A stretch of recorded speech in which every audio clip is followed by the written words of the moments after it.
Hello friends, welcome to jobs in Telugu YouTube channel. Friends, మనకి మీలో ఎవరైతే 10th క్లాస్ అలాగే 12th క్లాస్ పాస్ అయినటువంటి అభ్యర్థులు ఎవరైతే ఉన్నారో వారందరికీ కూడా సెంట్రల్ గవర్నమెంట్ డిపార్ట్మెంట్ నుంచి చాలా మంచి నోటిఫికేషన్ అయితే రిలీజ్ కావడం జరిగింది. ఇందులో చాలా రకాల పోస్టులు ఉన్నాయి. Multi tasking staff, lower division clerk, driver పోస్టులు, మెస్ స్టాఫ్, కుక్, ఫైర్మ్యాన్, అలాగే ఇంకా ఇతర పోస్టులు కలుపుకొని దాదాపుగా 200కి పైగా వేకెన్సీస్ అయితే మనకి రిలీజ్ కావడం జరిగింది. ఇక్కడ చూసుకున్నట్లయితే వీటికి సంబంధించి స్టార్టింగ్లోనే శాలరీ మీకు 22,000కి పైనే ఉంటుంది. సో వీటికి సంబంధించి ఇవన్నీ కూడా డైరెక్ట్ రిక్రూట్మెంట్ ద్వారా పర్మనెంట్ ఉద్యోగాల బేసిస్ మీదే రిక్రూట్మెంట్ అయితే చేస్తున్నారు. సో ఈ నోటిఫికేషన్కి సంబంధించిన కంప్లీట్ డీటెయిల్స్ చెప్తాను. ప్రతి ఒక్కరు కూడా ఈ వీడియోని లైక్ చేసి మీ సపోర్ట్ అయితే ఇవ్వండి. ఫస్ట్ టైం కనుక మన ఛానల్ని ఎవరైనా విజిట్ చేసినట్లయితే ఖచ్చితంగా సబ్స్క్రైబ్ చేసుకోండి. ఫస్ట్ టైం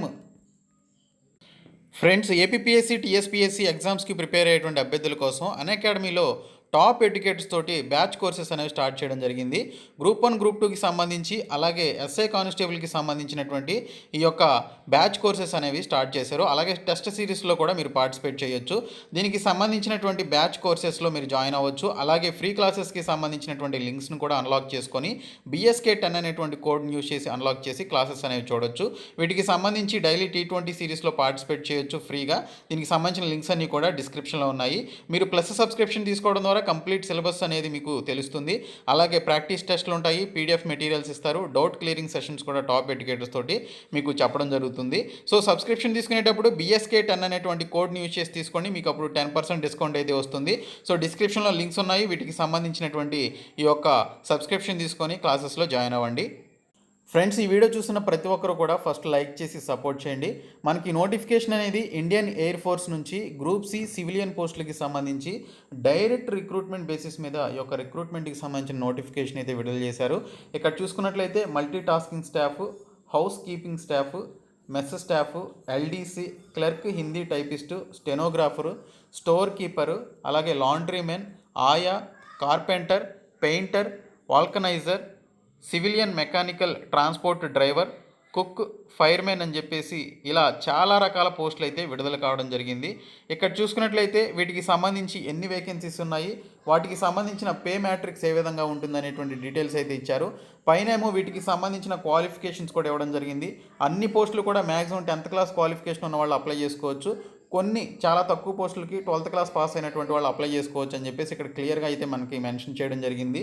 ఎడ్యుకేషన్ క్వాలిఫికేషన్స్లో ఈ విధంగా డీటెయిల్స్ అయితే ఇచ్చారు. PDFని డౌన్లోడ్ చేసుకొని మీరైతే చూసుకోవచ్చు. ఇవన్నీ కూడా ఇక్కడ OC క్యాండిడేట్స్కి, OBC క్యాండిడేట్స్కి, EWS క్యాండిడేట్స్కి, SC, ST, PHC క్యాండిడేట్స్ అందరికీ కూడా ఈ యొక్క వేకెన్సీస్ అయితే మనకి రిలీజ్ కావడం జరిగింది. సో వీటికి సంబంధించి ఇక్కడ చూసుకున్నట్లయితే మీరు ఈ నోటిఫికేషన్ రిలీజ్ అయినటువంటి 30 డేస్లోనే ఈ యొక్క నోటిఫికేషన్కి సంబంధించినటువంటి ఈ యొక్క అప్లికేషన్ ఫామ్ని మీరు ఈ పర్టికులర్ అడ్రస్కి పంపించాల్సి ఉంటుందని చెప్పేసి ఇక్కడైతే క్లియర్గా మెన్షన్ చేశారు. ఎన్వలప్ మీద మీరు ఏ పోస్ట్కి అప్లై చేస్తున్నారో దానికి సంబంధించిన కేటగిరీ ఏంటి అనేది మెన్షన్ చేయండి అని చెప్పేసి మెన్షన్ చేశారు. సెల్ఫ్ అడ్రస్డ్ ఎన్వలప్ అనేది మీరు పంపించాల్సి ఉంటుంది. ఇక్కడ చూసుకున్నట్లయితే SC, STస్కి, OBC క్యాండిడేట్స్కి 5 years ఏజ్ రిలాక్సేషన్ ఉంటుంది. OBC క్యాండిడేట్స్కి 3 years ఏజ్ రిలాక్సేషన్ ఉంటుందని ఇక్కడైతే క్లియర్గా మెన్షన్ చేయడం జరిగింది. ఇక్కడ మనకి వీటికి సంబంధించి మోడ్ ఆఫ్ సెలక్షన్ ఏ విధంగా ఉంటుందనేది ఒకసారి చూసుకున్నట్లయితే ఇక్కడ ఈ యొక్క నోటిఫికేషన్కి సంబంధించి ఎవరైతే అప్లై చేసుకున్నారో వారికి సంబంధించిన qualifications and documents and certificates అన్నీ చూసిన తర్వాత సో ఆ పర్టికులర్ క్యాండిడేట్స్కి రిటన్ టెస్ట్ అనేది కండక్ట్ చేయడం జరుగుతుందని మెన్షన్ చేశారు.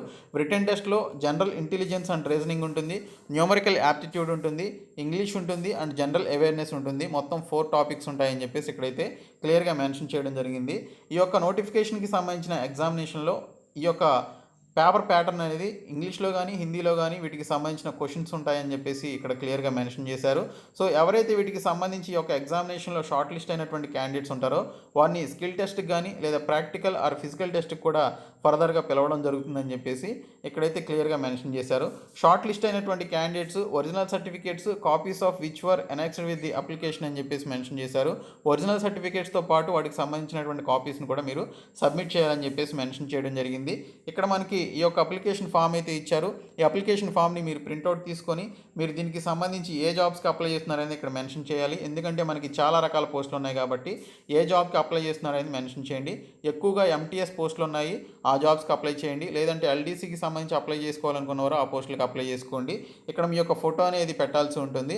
ఆ తర్వాత సెల్ఫ్ అటెస్టేషన్ కూడా చేయాల్సి ఉంటుంది. అంటే ఫోటో పెట్టి దానిపైన మీరు సైన్ చేయాలి. ఓకే. తర్వాత చూసుకున్నట్లయితే మీకు సంబంధించినటువంటి కంప్లీట్ డీటెయిల్స్, మీ యొక్క అడ్రస్, మీ యొక్క డేట్ ఆఫ్ బర్త్, ఈ డీటెయిల్స్ అన్నీ కూడా ఇచ్చి ప్లేస్, డేట్ మెన్షన్ చేసి మీ యొక్క సిగ్నేచర్ అనేది ఈ విధంగా చేసి మీరు దీనికి సంబంధించి ఎన్వలప్ ఉంటుంది కదా, ఆ ఎన్వలప్ పైన సెల్ఫ్ అడ్రస్డ్ ఎన్వలప్ అన్నారు. అంటే మీరే అడ్రస్ రాసి దానికి సంబంధించి ఏ పోస్ట్కి అప్లై చేస్తున్నారు అనేది ఈ యొక్క ఎన్వలప్ పైన మీరు మెన్షన్ చేసి, ఏ కేటగిరీ ఆఫ్ పోస్ట్కి అప్లై చేస్తున్నారు అనేది మెన్షన్ చేసి మీరు దీనికి సంబంధించి ఈ పర్టికులర్ అడ్రస్ ఏదైతే ఉందో ఆ అడ్రస్కి మీరు పంపించాల్సి ఉంటుంది. ఈ అడ్రస్ వచ్చేసి ఇండియన్ ఎయిర్ ఫోర్స్కి సంబంధించిన అడ్రస్ ఏదైతే ఉందో ఆ పర్టికులర్ హెడ్ క్వార్టర్స్కి మీరు దీనికి సంబంధించిన అప్లికేషన్ ఫామ్ని పంపించాల్సి ఉంటుంది. సో ఇమీడియట్గా పంపించండి, చాలా తక్కువ సమయం అయితే ఉంది. సో ఇక్కడ మినిమం ఏజ్ లిమిట్ ఎంత, మ్యాక్సిమం ఏజ్ లిమిట్ ఎంత అనేటువంటి కంప్లీట్ డీటెయిల్స్ అయితే ఇచ్చారు. ఈ పీడిఎఫ్ని కంప్లీట్గా చూడండి, చూసిన తర్వాత అప్లై చేయండి. రిటర్న్ టెస్ట్ ద్వారా డైరెక్ట్ రిక్రూట్మెంట్ అయితే చేస్తున్నారు. ఇవన్నీ కూడా పర్మనెంట్ పోస్టులు. స్టార్టింగ్లోనే శాలరీ మీకు 22K ప్లస్ శాలరీ అనేది ఉంటుంది. యాజ్ పర్ 7th CPC ప్రకారం, 7th పే కమిషన్ ప్రకారం మీకు 22 ప్లస్ శాలరీ అనేది మీకు ఇక్కడైతే రావడం జరుగుతుంది ఈ జాబ్స్ ద్వారా. కాబట్టి అప్లై చేసుకోండి. ఈ వీడియోని మీ ఫ్రెండ్స్ అందరికీ షేర్ చేయండి. Thank you so much guys.